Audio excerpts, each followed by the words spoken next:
భగవద్గీత 18 అధ్యాయములు 700 శ్లోకముల తాత్పర్యమే ఈ సంపూర్ణ భగవద్గీత.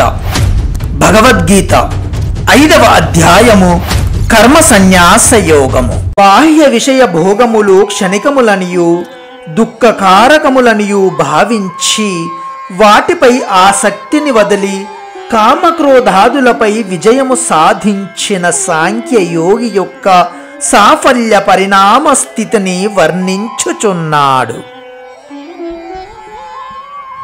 యోంతః సుఖోంతరారామః తదాంతర్జ్యోతిరేవ యః సయోగి బ్రహ్మ నిర్వాణం బ్రహ్మభూతోధిగచ్చతి. అంతరాత్మయందే సుఖించువాడును, ఆత్మయందే రమించువాడును, ఆత్మజ్ఞాని అయిన వాడును అగు సాంఖ్యయోగి సచ్చిదానంద గణపర బ్రహ్మ పరమాత్మయందు ఏకీభావస్థితుడై బ్రహ్మ నిర్వాణమును పొందును.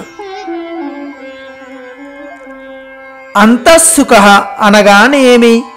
ఇచట అంతః అను శబ్దమునకు జగత్తంతటా స్థితుడైన అనగా సర్వవ్యాపి అయిన పరమాత్మయని అర్థము. అంతఃకరణమని కాదు. బాహ్య విషయ భోగ రూపములైన సంసారిక సుఖములు స్వప్నముల వలె అనిత్యములని భావించి వాటి యందు సుఖము లేదనియు సర్వంతర్యామియు ఆనంద స్వరూపుడను అగు పరమాత్మయందే సుఖమున్నదనియు విశ్వసించువాడు అంతఃసుఖ అని అనబడును. అనగా పరమాత్మయందే సుఖించువాడు. అంతరారామః అనగానేమి? బాహ్య విషయ భోగములయందు అస్తిత్వ బుద్ధి మరియు సుఖబుద్ధి లేనందువలన వాటి యందాసక్తియుండదు. కావున వాటి యందు రమింపక పరమాత్మయందే రమించువాడు అంతరారామః అనబడును. అతడు పరమానంద స్వరూపుడైన పరమాత్మనే నిరంతరము అభిన్న భావముతో చింతన చేయుచుండును. అంతర్జ్యోతి అనగానేమి? పరమాత్మ సమస్త జ్యోతి స్వరూపములకును పరంజ్యోతి అయినవాడు. జగత్తంతయును అతని ప్రకాశముతోడనే వెలుగొందుచున్నది.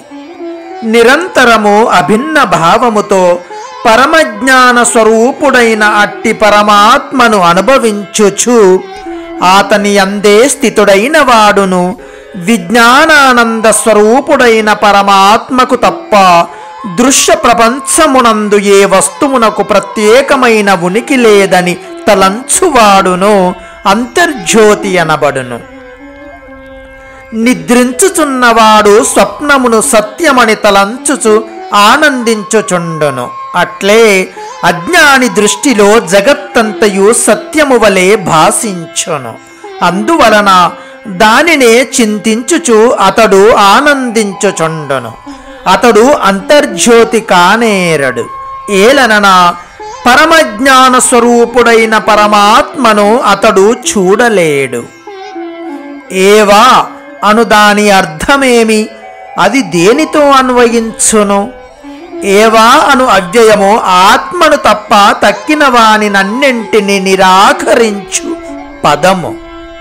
అంతఃసుఖ, అంతరారామః, అంతర్జ్యోతి అను పదములతో ఇది అన్వయించును. పరమాత్మయందే సుఖమును రతిని జ్ఞానమును అనుభవించి యోగికి బాహ్య దృశ్య ప్రపంచముతో ఎట్టి సంబంధమో ఉండదు. బ్రహ్మభూతః అనగానేమి?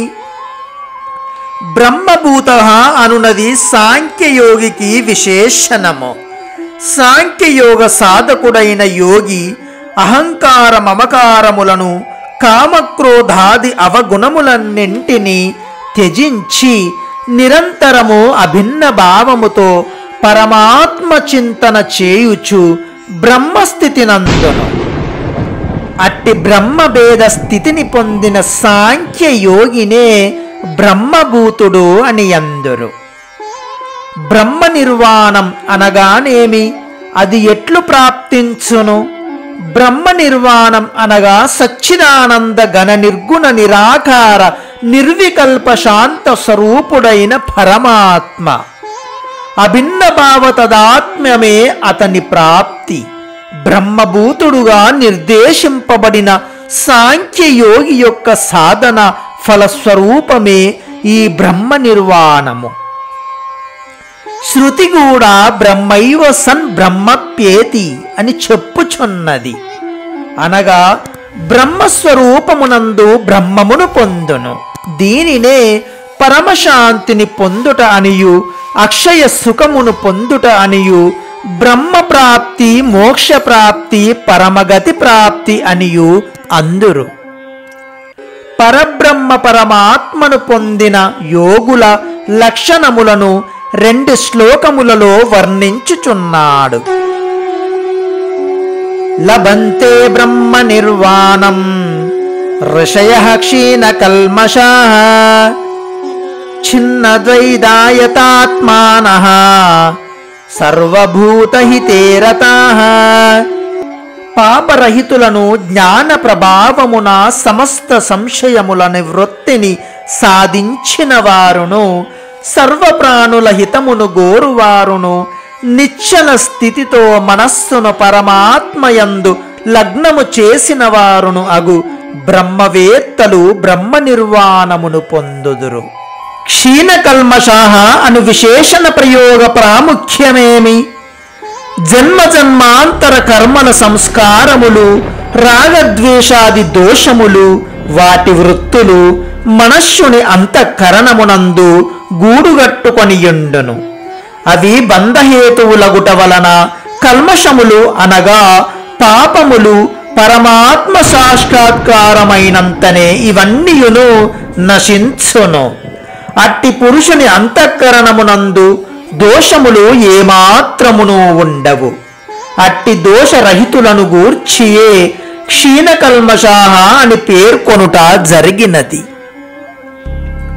చిన్నద్వైదాః అను విశేషణము యొక్క వైశిష్టము ఏమి?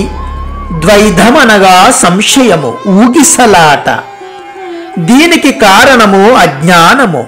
పరమాత్మ స్వరూపము యొక్క యథార్థ జ్ఞానము కలిగినంతనే అజ్ఞానజనిత సంశయములన్నీయును తొలగిపోవును.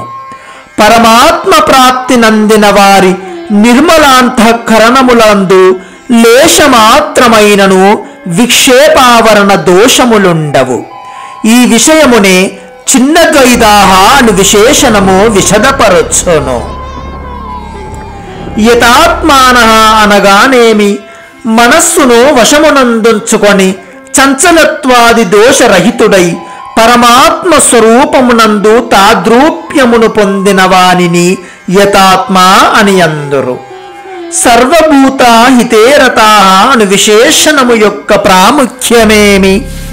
పరమాత్మ యొక్క అపరోక్ష జ్ఞానము కలిగిన వానికి స్వపరభేదములుండవు.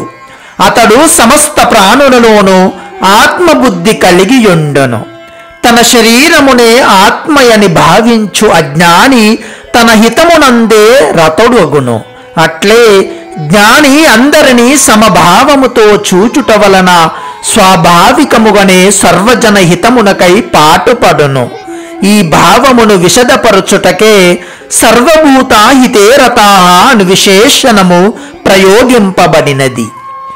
లోక వ్యవహార దృష్టిలో జ్ఞాని యొక్క ఆదర్శ జీవన రీతిని చెప్పుటకే ఇట్లు వివరింపబడినది.